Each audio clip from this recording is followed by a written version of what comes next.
This is Scott Parisian from Screenwriter Pro, and this is our very first Facebook Live.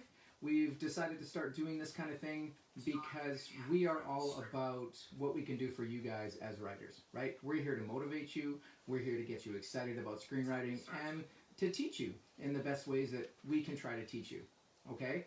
The whole idea of this is to be fun, casual, laid back.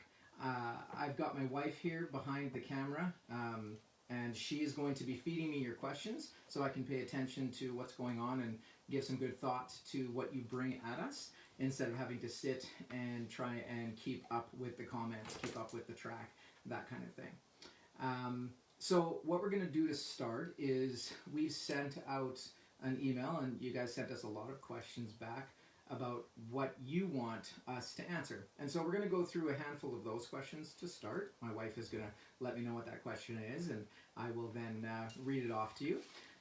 So just keep in mind here that we don't know all the answers, right? I'm not here as some expert. I am a screenwriter, just like you guys, right? I do the craft. That's first and foremost what I am. I'm an analyst as well. And the last thing that I would ever kind of refer to myself as is a guru, okay? There's no such thing. I don't know everything. I'm not the be-all and end-all of advice. I'm just a writer who's been through the system like we all are here at our company. So we're going to get going. Feel free to type your questions in there, and we will try to get to as many as we can. If we don't get to your question today, just keep in mind that we are going to be doing this every single week from now on. We will alternate between Facebook Live and Instagram Live, so feel free to check out both of our feeds there and follow us in those places. This video will also eventually be posted up on our YouTube channel. We have an exciting lineup of things to come on our channel. We are going to be doing many different things, from page one analysis of produced scripts and client scripts that we go through, and we are going to have just tips on storytelling, writing, every aspect that we go through. We're going to have lots of different videos. So if there's something you also want us to showcase, and something that would take more time to cover than some of these questions, feel free to send us an email, all right? And we will be happy to answer it. So, Desiree. Desiree is my wife, by the way. She is my better half. She is the one who reads my stuff and tells me if it sucks or if it's worth continuing on. So that's her job. So anyways, she will read me some questions and off we'll go. Is there a specific amount of material that someone should have completed before seeking representation? And that was a question from Sean. I would say yes, you need a lot of material. You need to have at least 2 or 3 solid scripts, whether it's TV, movies, whatever you want to get into, okay? The reason for that is because you're not just a one-trick pony, right? And so whoever's reading that material, especially if it's like a manager, they need to know how to sell you. They need to know that they can sell you, that you can write a significant amount of consistently good material.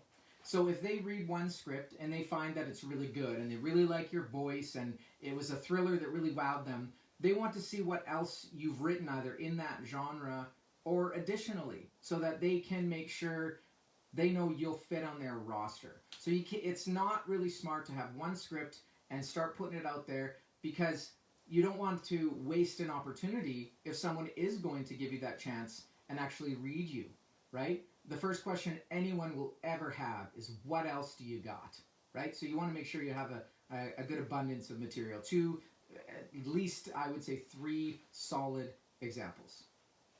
Okay, awesome. So if, for example, someone is writing a TV pilot for the first time, you haven't had anything else written, would you recommend writing a full season first, or would you write 1 episode? That one's from Todd Plant. I see this a lot, that writers will write their pilot and then write additional episodes, and sometimes 10, 12 episodes. And all it really is kind of a waste of your time, okay? In television writing, the pilot is everything, okay? Even if someone loves your pilot, they're not going to want to read additional episodes, they are going to want to see possibly what else you have, any kind of follow-up material like a possible Bible or a pitch deck, but they will never ask for additional episodes. So don't write your full season. Concentrate on making sure that your pilot is as strong as you can possibly make it, okay? That's where you should be putting your energy in. Because especially as a writer outside of the system, having a strong pilot is more to work as a sample to get you read, to get you into a room, all right? Television writing is Monday to Friday, 9 to 5 type of job. It's not sitting in your basement working in your story world, right? That's what movies are more about. So if you want to be in TV, it's all about the pilot. So don't waste your time writing those additional episodes. So we have actually on the feed, Robert asked the question, I've been reaching out to managers merely to find out if they accept unsolicited queries. I can't even get a response to that. Thoughts? Also, we have Paulette and Marissa who are interested in that, knowing that as well here. That's tricky because people, reps will put up that unsolicited material wall for a couple of reasons, okay? Part of it is to reduce the risk of any kind of legal situation that may come up because they're already working on a project that's similar to that. So if you already have a rep per se, and they send your script to a producer, and that producer already has a show like that, there aren't any legal problems because it's come from a rep, right? So there's an understanding there. But if it's just some nobody who shows up in their email box pitching a project that's similar to what they have, they're not going to want to touch it, right? The other part that they put it up there for is to stop those emails from even coming in the first place, right? They got enough on their plate. They got, referrals coming from other people. They've got producers feeding them scripts. They've got their trusted sources. So they don't need your script. They don't need to look at cold emails to be flooded with stuff, right? So it's hard to pitch someone when it's unsolicited. But I got my first manager at a large company through an unsolicited submission email. That company did not accept unsolicited submissions. I sent the letter. They loved it. It's actually on our site, on one of our blogs. It's the one, the Bourne-esque contest-winning script. You'll see an example of that query. That query pushed through that wall. So it is possible, right? But if you're not getting anything back, all you can do is move on, right? You pitch them, they either put that email right in the trash, or they read it and it didn't catch them. If you have a concept that they are looking for, and if they quickly read that subject line and pop into that email, and that's what they want, they're going to ask for it, no matter if it's unsolicited or not, okay? So that's the reason you may not be hearing back. Try to concentrate on those companies that do accept unsolicited material, because they're going to be more open. Another question we have here from Anthony, which I think is an interesting one. What's the process like if you want to use existing characters, say a reboot or a revival? I have 3 words to cover this answer. Don't do it. Okay? There's no such thing as fan fiction in screenwriting. All right? Fan fiction, you want to take Twilight, you want to make your own story of leading a character some way and not sell it because you're putting it out there for fun. That's fan fiction, right? In the movie business or television business, everything is copyrighted, all right? People own it. So if you're writing Black Panther 2, for example, and thinking you're going to sell it, you're not, okay? You're going to reboot Carlito's Way, okay? So you're using that character, you're writing a new story. You just can't do it. Okay, Jon Favreau, he can do it. He can take Yoda and he can make a story and he can pitch it to Disney because he's Jon Favreau and he's in Disney, okay? But you and me can't. So it's just a waste of time because no one is ever going to read it. The problem is you write, say, a Black Panther, right? No one can read it because the company who owns Black Panther can't ever touch it. Because if they have even one small little piece in their next movie that they've already working on that's in your script and they read it, then you can sue them because they stole that from you, is what you can say. So they are never going to do that. And no one else can produce it, right? So yes, it can be an example of what you can do, as a fun way of writing, but it's not something you can ever actually sell someone or do anything with. So don't waste your time. The only way to get working in Hollywood is to write an original script that blows people away with your voice, your skill, your story, your concept. That's where you need to concentrate. We have 2 questions here from Claudio. First of all, what's the key in this business? Who you are or who do you know? That's the first part. Okay. It's kind of a compilation of those and other things, okay? The number one thing I've learned over my years in this business is the way to work is to make fans of you. Fans of your writing, fans of who you are.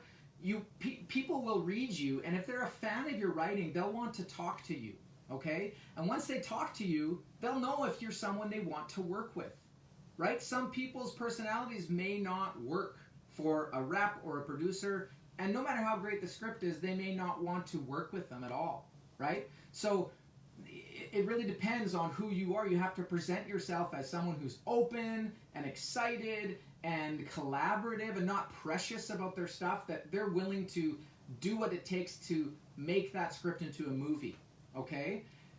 Who you know can help, obviously. If my uncle is a producer at Paramount, I can probably get him to pass my script to someone, right? So part of it is who you know, but if that script is garbage, if it's just not good enough, it doesn't matter who you know, okay? So it's a little bit of both.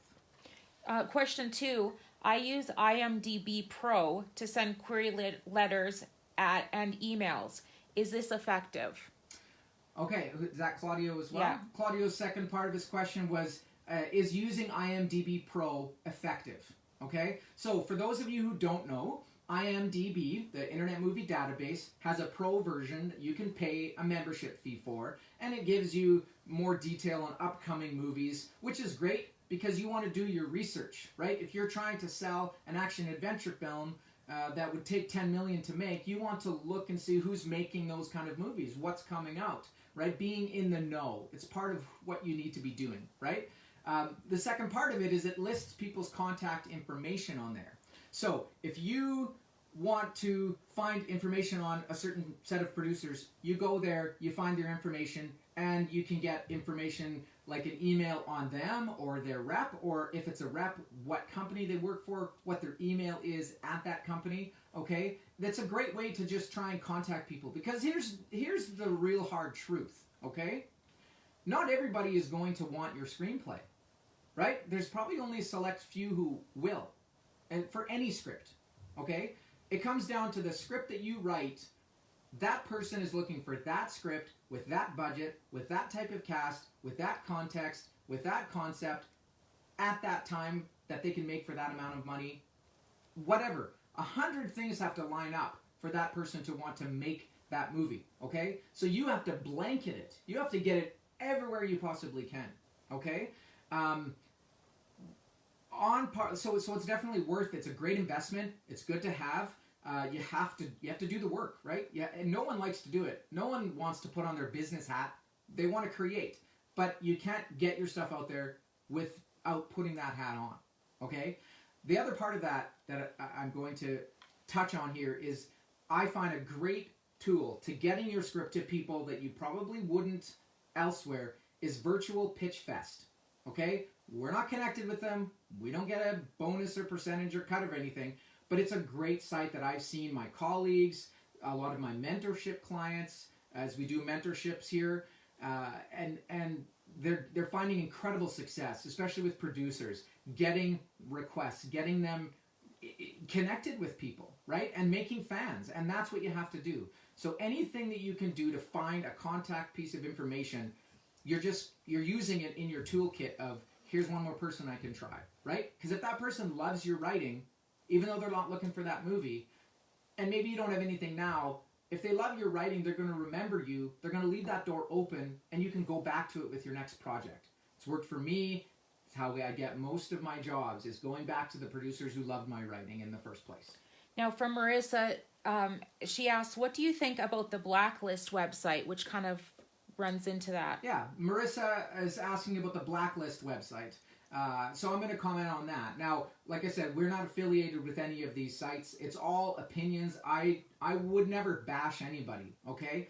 I've tried the Blacklist myself to see kind of what it's like, right? And so here's the thing with the Blacklist. If you do well on there, it can definitely help you, right? If you get an 8 or above in a rating, they are going to put you on their kind of better portion of their site, where all of those high-ranked scripts go. So they're people who are members, producers, reps, whatever. They can go on there and see what's hot right now. What impressed people? What did people love? Right? It's a vetting system. It's just like a contest, though. Right? You enter a contest. There's 3,000 other entries. You put your script in, and if you do really well, it vets you. It says above all those other thousands of scripts, you're probably worth the time to read. Blacklist is the same. If you do really well, what it says to people is you're probably worth the time to read, okay? But be very careful. If you get 2 reviews, which is a great option, it's not that expensive, you put your script in, you buy 2 reviews, and then you get your score, okay? If you, say, score 2 7s, right? You're overall a 7, okay? So you're not going to get on to their next site. If you buy more reviews, it can get really expensive. Because if you've already got 2 7s, and I'm not great at math, but your next 2 scripts would have to both be, your next 2 reviews would have to both be rated 9 in order to equal out at an 8 to get that mark. And if the first 2 got a 7, odds are the second 2 will get a 9 or very low, right? So throw it on there to see. If it doesn't work, hey, it doesn't work, right? It doesn't mean your script isn't good. Okay, I put my page award contest winning script Incision. I put that on there to see what I would get, and I got 7s. Okay, and one of the comments was, you know, the dialogue was absolutely stellar, but then they gave it a 7. So I don't know how the scores affiliate to what they're wanting in the overall script, but it's relative, just like anything. Right? You might enter a script. This was another one of the questions we had that came in earlier, is what's the deal with contests? How can you do good in one contest and not another? It's all relative, right? It depends on who's reading, what they like, what they don't, what they're looking for, what pet peeve they have. If you did something in there that pissed them off, it's all part of the game, right? Because everyone has a different opinion. So I've had that script that won the Page Awards. It didn't even place in semifinals and other ones, right? So it's all a crapshoot, right? No matter how you look at it. You just have to be careful where you put your money to make sure that you're investing in yourself in an opportunity that can get you somewhere. If your script isn't ready and you haven't vetted it and you haven't had a bunch of people tell you it's great, maybe wait to put it on the blacklist until you have that option. Now, Josh Thomas asked a question about formatting. He says, I've gotten feedback from competitions that my formatting is off, but they haven't given me any specific examples. I have reread the script numerous times and it all matches. Is there a specific formatting method or a link or book that he can look at? One that is industry standard. Formatting, it changes all the time. Okay, that's what you'll notice. But there's always a core set of formatting, right? Your scene heading, your slug line, it's going to look the same as it has for 50 years, right? Your character header is going to be in the same place. Your dialogue is going to start in the same place. Your parenthetical will be for just slight things, not a bunch of physical action, right? Your scene, your action and description stuff will have its own lineup, right? That's your basic format. It's pretty much impossible to get wrong if you use an actual program. So put a pin in that for a second, because I had a question about programs and whether or not you can make your own macros with MS Word and if that's okay, all that. Yes, you can, but it's hard, right? You can get free programs like Celtics. You can get inexpensive programs like Fade In, which I use, and I will never use anything else because it's so easy. It's, final draft, they all do the same thing, right? You hit a tab button, you type. You hit a tab, you type. You hit tab. It puts you where you need. So follow format, get an industry standard program. If you want to know the deeper ins and outs, get something like David Trottier's Screenwriter's Bible. Tells you everything you'll ever need to know, right? There's a new book coming out through Michael Weiss Productions. It's called The Hollywood Standard. They're coming out with a reboot of that book. And it's all just going to cover the basics, right? But the most important thing is if someone is picking apart your formatting, you've already lost them. It's not working, right? It's just not. So, whether you're using a cut to as a transition, no one uses that anymore, right? So that could be something you're using that people don't want. Scene numbering, never number your scenes in a spec script. Numbering your scene headings, that's specifically for production, okay? That's what that's for, to keep track of it while you're producing. All it does, by adding scene number 13 on both ends of your scene heading, fills your whole page of that scene heading. It just makes it look like more words on the page. Get rid of your scene numbering, make it smooth and fast. Don't do anything weird with your formatting. All it does is take a reader out of the experience. The worst thing you can do is have your reader fall out of that flow, make them feel like they're watching a movie, and then remind them they're reading, right? Because you made a weird thing happen. So format is tricky, but follow the standard. Look at the scripts that are being produced now. Read through them. Make sure that all of your stuff is up to date. And if you have any questions about specific formatting, just send them in to us. I'll be covering format in some of our YouTube videos and just breaking them down on the screen, the basics, what you should do, what you should not do. So you can watch for that as well. Now, Sonalia asks, can you please advise on legal and copyright protection of our story? Is registering it with the WGA enough? Okay, so Solaria, was that her name? I think that was her name. Yeah. She asked a question about copywriting and legally protecting your work. Copywriting is the best, right? You can't copyright an idea, okay?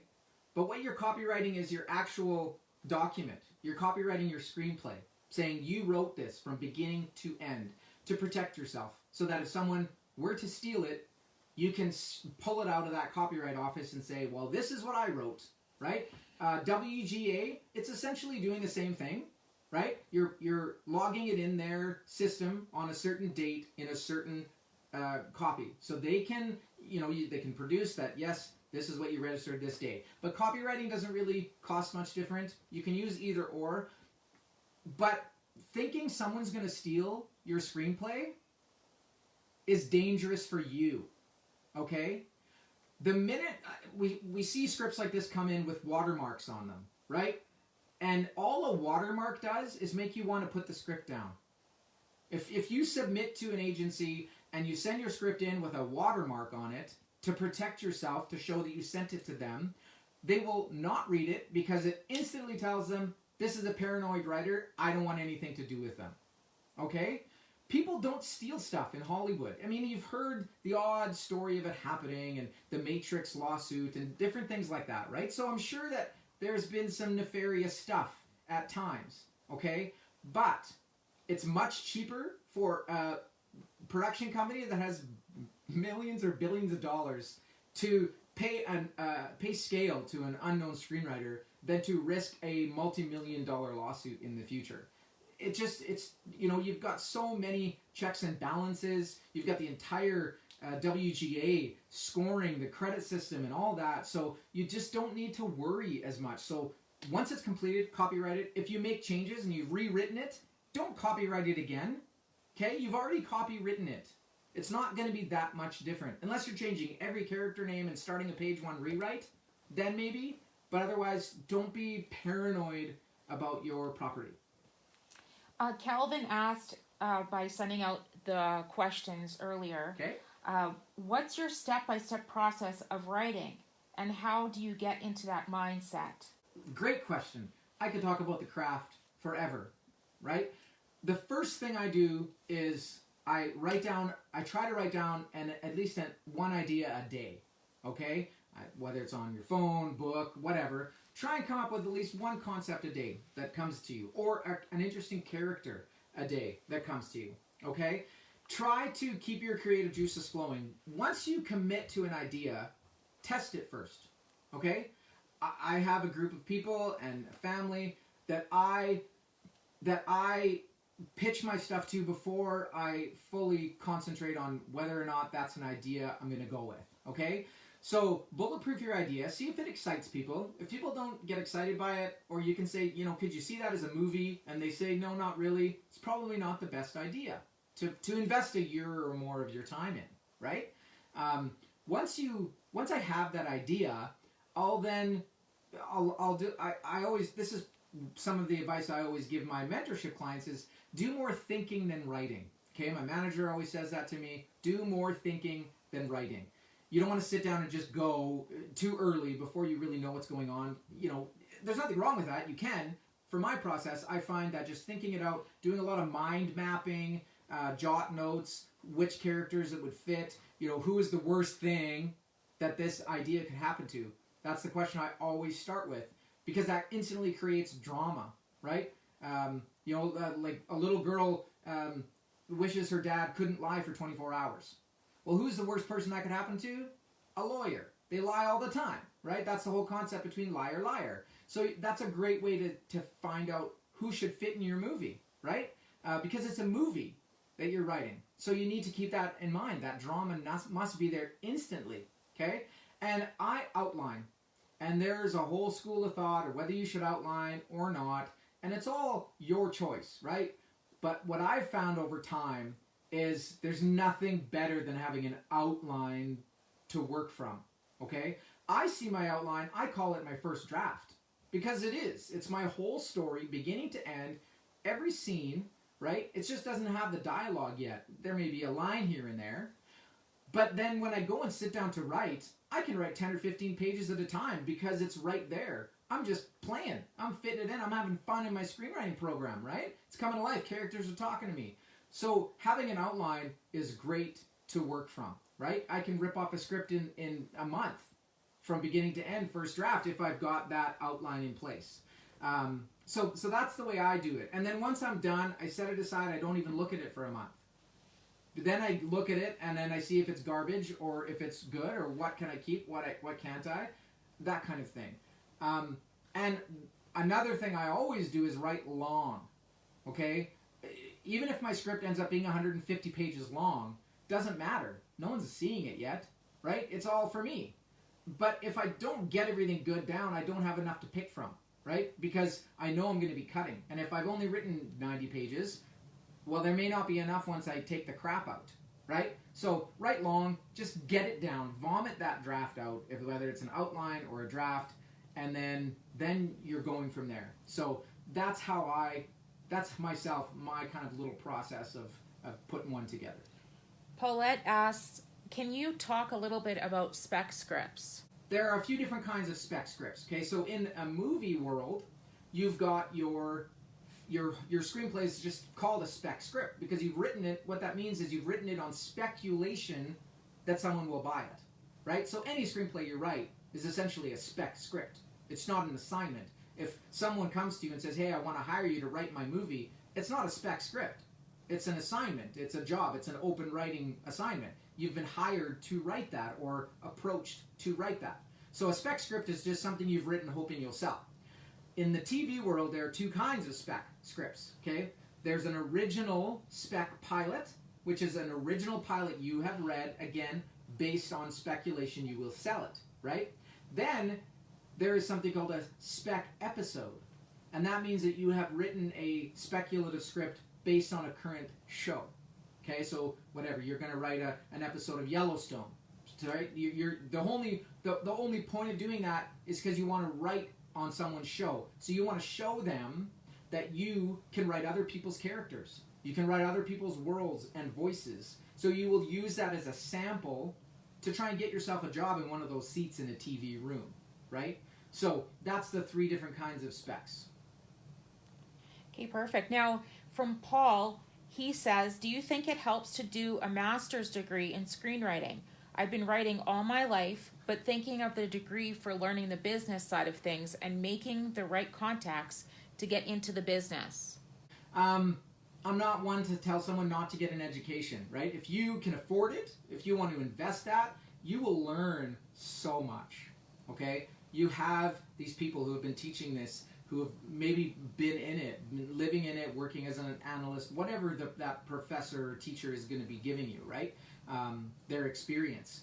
You work with other people. You create relationships with other writers. That can really help, especially for us introverted writers who have a problem doing that, right?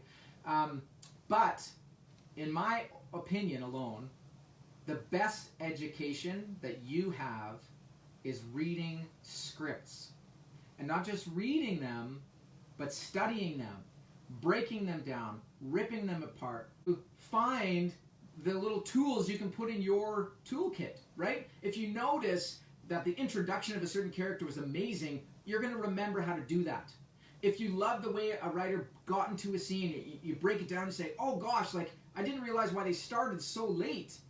And you pick up that they started that way because that's where the conflict was, and boom, you were right in it, right? You break it down just like you would a movie, right? You say, oh, I love that scene because of this and that and this and that, right? Why? Why did it work, right? It's supposed to be your homework, not just your entertainment. If you want to be a screenwriter, you have to take it seriously. And so you can go to school. You'll learn, right? It's just all about learning. How I didn't go to school for screenwriting. I was a child of the movies. I grew up in the 80s when movies were amazing, right? Goonies, Gremlins, Back to the Future, right? Like I grew up. They raised me, right? And so I just fell into it and was always a storyteller and wanted to write movies. So I read and read and read and read and read, right? You learn that way. And read other writers' scripts. Read other writers' scripts. Every script I read, okay, whether it's good, whether it's not great, whatever it is, I learn something every single time that I put in my toolbox. So read for other writers. Give them feedback. You will grow as a writer. Just soak in whatever you can. Any minute you can. Summer asked the question, can you recommend a formula or resource for figuring out the cost of a movie that you wrote a script for? That's tricky, right? It is a hard thing to do. And, you're not going to know unless you've taken a course on budgeting or sat down with someone how much things cost. But here's a little twist, a little trick I learned. So my current horror script, mine, it's got a director attached. And he came to me and he said, "Kate, I want to show you something." So do you see how in the bar scene here, you have this waitress character say this one line. She never says anything else in the movie. That one line is now no longer an extra. We now have to pay SAG fees. We have to put them up in a good hotel. We have to feed them more. We have to get insurance. We have to do all these things. So that one line now costs $10,000 to $15,000, right? I never thought of that. He's like, give the line to someone else, right? Give it to someone who's already speaking. Keep them quiet. So there's little things you learn over time in the business that people will shed light on, right? But the biggest thing is you have to ask yourself, look at every location you have, okay? And think, can I build that location? If so, how much do I think I can build it for, right? Can I rent that location? If so, how much is that going to cost? What kind of permits would you need? I'm going to write this big action sequence down Hollywood Boulevard. Well, do you know how much that's going to cost you? Ridiculous amounts of money. I'm going to do a plane crash. Okay, well, even with CGI, it's going to cost a ton of money, right? So there's this line of, can an independent producer put this together for $500,000 to $3 million, right? Because it's contained, or there's not a lot of characters, or I don't need to build a whole bunch of things. There's no special effects. Those things keep the money down. But the minute you think, okay, I've got a big set piece, I need a car chase, I'm on a spaceship in space, I'm on Mars, those are going to cost a lot of money. And so it's not a matter of, oh, I know my script would cost $17.5 million. No, it's, can you do it for under 5 or over 5 or over 10, right? So you know who to try and sell it to. So there's no real tried and true way, but you should have a good idea. Compare it to other movies. If you say, oh, well, my movie, Pieces of a Woman, right? It would probably be about the same as that because of the locations and characters and story. Well, look and see what that movie was shot for. And then you kind of get an idea. This next one is from Erica. Erica asks, when do you find the time to write? And my response is, when doesn't he find the time to write? The key is write when you can. Like I say, doing more thinking than writing, you're still writing, right? If you're building that world in your head and you're thinking out voices of characters and you're thinking up situations and you're typing them quickly into your phone to not forget, you're writing. Just because you're in front of fade in and you're typing away, that's not the only time you're writing, okay? But if you really want this, if you want to be a working writer, if this is your dream, you're going to go after it with everything you have. And if you're young, you have energy.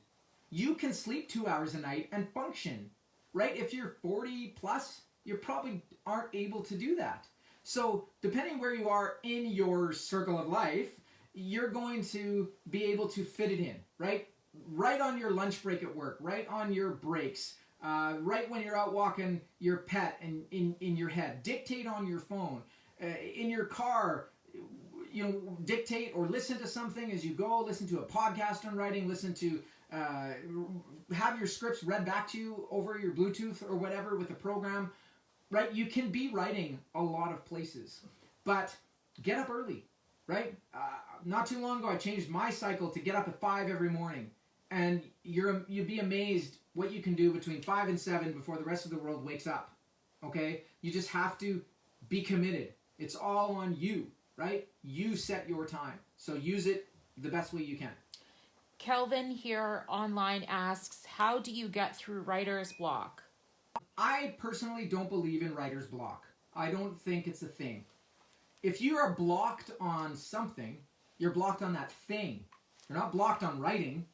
If something's tripping you up, walk away from it. Go sideways. Work on something else, right? I find the best way to get myself inspired when I'm stuck on something is to write a scene between a couple characters that won't even be in my movie. Okay? I take these characters, I stick them here in a situation, okay? You're on the edge of a volcano, and you're going to talk about what's going to happen after we die. Well, how are those characters going to react? What are they going to say? What are their thoughts? What are their philosophies? What are their arguments going to be? Where is this coming from? Are they going to talk about the regrets? You'll learn so much about your characters, and you may never use any of it, but man, you will be so excited to get back to what you were stuck on because you learned something about your characters, or you've learned something about a location, or something like that, okay? You are not only ever going to write one story, okay? At the beginning, it may feel like that. It may feel like this is the only story you have to tell, and if it is, it is, right? And then you move on to something else and you go a different direction in your life. But if you are truly in this to be a writer, you have more stories to tell, okay? So pause that one and find another one, or a character, or an idea, or a short story, or whatever. But writer's block, as far as I'm concerned, doesn't exist, okay? Just move to something new, or go out and walk your dog, right? Go out and have a conversation with someone you care about. Go watch a movie. Go watch a TV show and get back to it, okay? Because your only blockade is yourself. So you need to just get over yourself sometimes and just say, you know what, whatever, let's move on.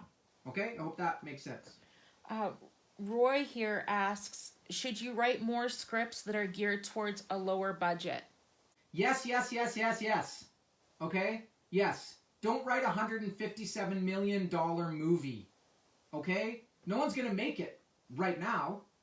If you write some movies and you get going and whatever, oh, here, I have this script that would cost that much money, and you're a name and someone wants to get behind you, okay. But they don't make movies like that anymore, right?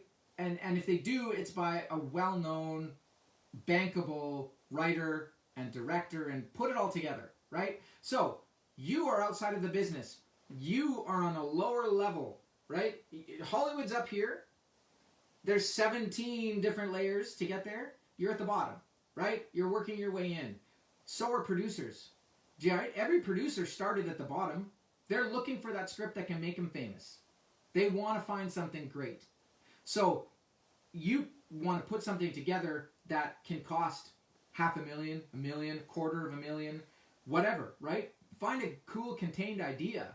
Find something that can stay small and that doesn't need big stuff, okay? That's your best bet, because that's how you get in. Because that producer, I mean, it happened to me. I put a script on Inktip, right? And a producer read it, loved the writing, but didn't want to make that movie. But he said, hey, I have a movie I've been waiting to make, and I think you're the one to do it. You can do a lot with a little space. And that relationship blossomed. That producer got bigger. That led to other opportunities. So you have to put yourself in a position where you're doing yourself the best favors possible, okay? It's like writing, are you going to write a 192-page screenplay? Don't do it. Write a 95-page, low-budget screenplay that showcases who you are, that is fun, that's going to get people excited, and that can become an actual movie they could shoot tomorrow. That's what you should be doing. So we have a question here from a Mr. David McInerney. Oh, David! Mac, that's my manager. Hey, Dave. So you're saying that just because the movie doesn't cost a lot, does that mean it's an indie movie? Oh, my manager's putting me on the spot here.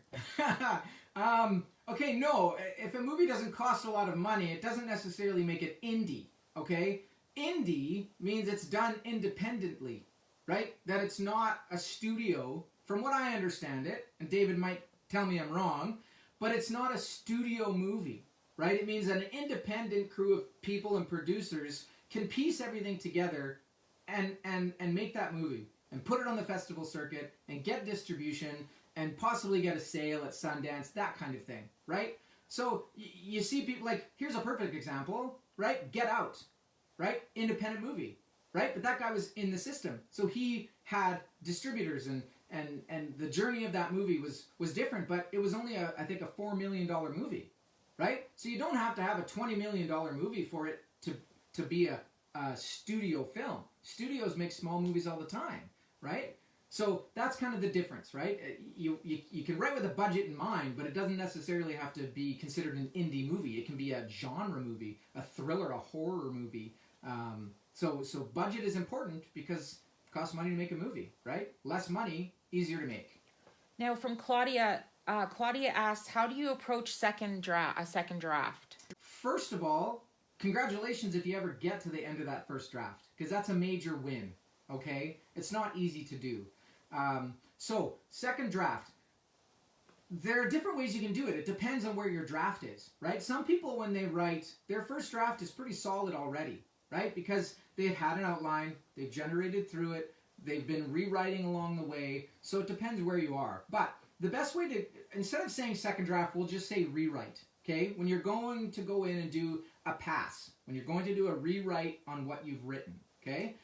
The best thing you can do is to get away from it for a little bit, right? Don't look at it right away. So when you go back in, you see it with fresh eyes. If most likely you've worked on a computer, print the script out, okay? I know it's not environmentally the best, but print it out because you will see it differently. You will see it very differently on paper than you do on your screen, okay? From there, what I find helps is to look at that story piece by piece, okay? And this is a trick I pass on to my mentorship clients and other people I know. Open a new document in your program, okay? Copy out scene 1 and paste it by itself. You see it with brand new eyes. You don't see what's before it. You don't see what's after it. You see it for what it is. You can then analyze that very single scene, look at the beginning, middle, and end, and ask yourself, what is the point of this scene? Why does this scene exist? All right?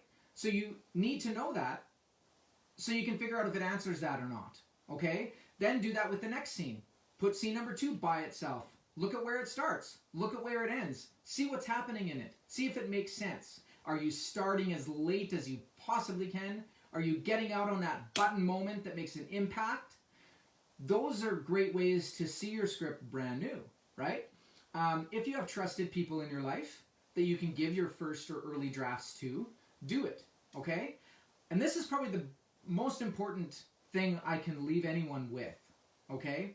When you give your script to someone for notes, the last thing you should be expecting is good job, or a pat on the back, or them to tell you how unbelievably great they are and they want to ride your coattails, right?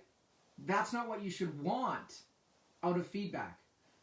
If you can go into feedback with the idea that you want those people to tell you what didn't work, what was wrong, what felt off, what didn't connect, what they didn't like, that's the feedback you need. Okay? And the reason is because everyone has a different opinion. 10 people can go to a movie, and when they get out, every single one of those people will have a different opinion on that movie. Because everyone has different likes and dislikes and expectations and stuff. So if you send a script to someone hoping they'll love it, it's a waste of your time, right? Whether you're sending it to a friend, a writing colleague, someone you don't know, a coverage service like ours or others out there, contest, whatever, doesn't matter. You're stress testing your project. You want them to tell you what sucked, right? That's what you should hope for that, because then you're not disappointed. So give your script to someone and have them tell you, this didn't work, I didn't like this, I didn't get this, there was a hole here, this made no sense, because you can use all of that when you go back in. And don't just get one opinion, try and get more than one, because consistency is key. If one person didn't like Paul, well, don't go and change Paul, because maybe 7 other people will like him, right? If 3 people say, I just hated Paul, then you're like, well, he's the hero. You're not supposed to hate him. I got a problem, right? So go in there. It's the best thing you can do. Like, I send my script to my manager. And David, I'm trying. I'll get you pages soon.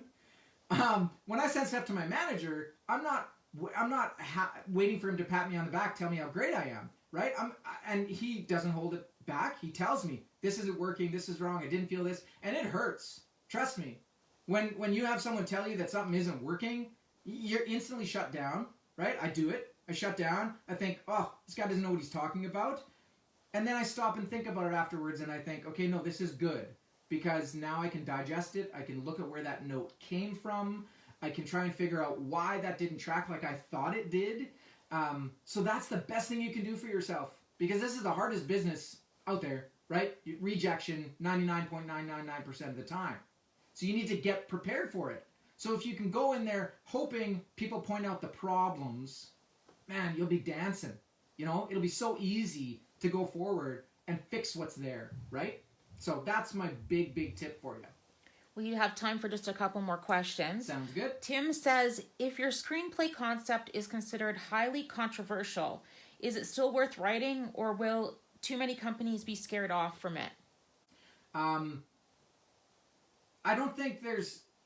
Okay, first of all, I can't tell you what is good to write or not. I can't tell you what will sell or won't, or what might turn people off. I can't tell you that, because everyone has a different opinion, right? There are producers making horrible movies, and there are producers making wonderful movies. There are producers making soft, lighthearted stuff, and then there are producers who are making stuff that makes you cringe and be angry at the world, right? You look at something like Spotlight, right? It shone a spotlight on abuse within the Catholic Church. That was controversial, and they won Oscars, right? So it doesn't matter. All that matters is it good on the page? It doesn't matter what story you tell. You can tell any story you want. You just have to tell it effectively. You have to nail it. You have to make someone forget they're even sitting there reading. They are with those characters. They are in that movie. They are watching it on the screen. They're emotionally tied up in everything you've done. That is what you need to do. Quick anecdote. 2 days ago, I read a script through our company. Guy sent it in, and it had to do with, I'm not going to give any details because it's not my script to do that with, but it had to do with a war. And I'm not a war story guy. I don't like war stories. They're just not my thing. I don't enjoy to sit down and watch them, right? I enjoy reading any script. But I sat down to read that script, and I didn't even realize it was over when it was over. I don't remember looking up at a page number. I don't even remember reading scene headings. I remember being in that movie beside those characters, with them at all times. That is one of the best screenplays I've ever read. I marked it a recommend instantly. I've never done that. First time I've read the script. It blew me away. And it doesn't even matter what the story is. It's the way they wrote it. It was a new approach. It was from the heart. He made me emotionally care for the characters. There was a moment where I felt my gut wrenching from what I saw. And not what I read, right? What I saw. So it doesn't matter what you're going to write. It doesn't matter if it's controversial or pushing an envelope. It doesn't matter. If you write it and you can affect someone, because that's what movies are. It's a piece of entertainment that affects you, right? Whether it's makes you laugh, makes you cry, makes you sad, makes you angry, makes you pumped up and want to jump around and pretend you're a Ninja Turtle. It doesn't matter, right? They affect us. So any idea, any story, any genre, write hard. Write hard. That's the way to do it. Joey says, do managers and agents want to see spec episodes anymore? I'm not actually sure, right? You don't really hear that anymore because I think the thing is, when there were spec episodes, no one thought of writing original pilots as samples, right? They would write whatever the hot show, if Gilmore Girls was the hot show back then, because they wanted to showcase they could write that banter, they would write Gilmore Girls spec scripts, right? Not to get hired on Gilmore Girls, because they don't usually hire you, they don't usually read an episode of their show if they're looking to staff you, because then they can never use that, right? But it's as a sample for other shows, just to show who you are, right? But there's nothing wrong with it. It showcases you can write someone's characters, right? For that show or for any show. So, I don't think you will get a manager based on a spec episode. I don't think you can send someone a Big Bang Theory episode or, a Friends from College episode and have them want to rep you. Because they're looking for voices, original voices. So I think having one in your back pocket is a great idea if you want to be a TV writer, but writing something original and exciting and that sparks and grabs them by the throat and doesn't let go, that's your better bet. Last question we have here from Ricky Holmes. Ricky says, seriously, and I think this is a good one to end on, seriously, did you ever consider giving up? Man, so many times. And I think that's part of it, right? It's part of being a creative soul, right? Is you doubt yourself all the time. And that's why I feel for my wife. I feel for whoever is in a supportive relationship with a writer, because it's got to be hard. Because some days we wake up and we think we suck and we're frauds. And what's the point? And I'm going to rip everything up and throw it at my dog and have him eat it, right? Like, it's part of the process. And you'll have those highs and lows, right? And when you get those highs, man, ride it, right? You place in semifinals of a big contest, just bask in it, right? You're doing something right, okay? Ride those highs. Enjoy those times, okay? One of the worst times ever for me is I wrote a script. It was called Unraveled. It got picked up. My agent at the time put it out there. Got a big company invested. Got a lead actress attached. Built the project. It had $15 million in funding. Everything was ready to go. It was 2 weeks from production. 2 weeks. And then George Bush came on the TV and said, "We're in a recession, folks." And the very next day, the investment company that funded most pulled $12 million out. The rest fell apart, and it died. My big break, my big one was coming, and it's gone. I fell in a hole for I can't even tell you how long. I gave right up. I said, no, I can't do this. I can't, it's not worth it, right? Big dramatic depression stuff, right? So it happens, but I climbed back on because this is who I am. I'm not myself if I'm not doing this. I am not Scott if I'm not storytelling, if I'm not writing, if I'm not teaching and mentoring and talking about writing. It excites me. It's who I am. I'm passionate about it. So if you're passionate about it, don't give up.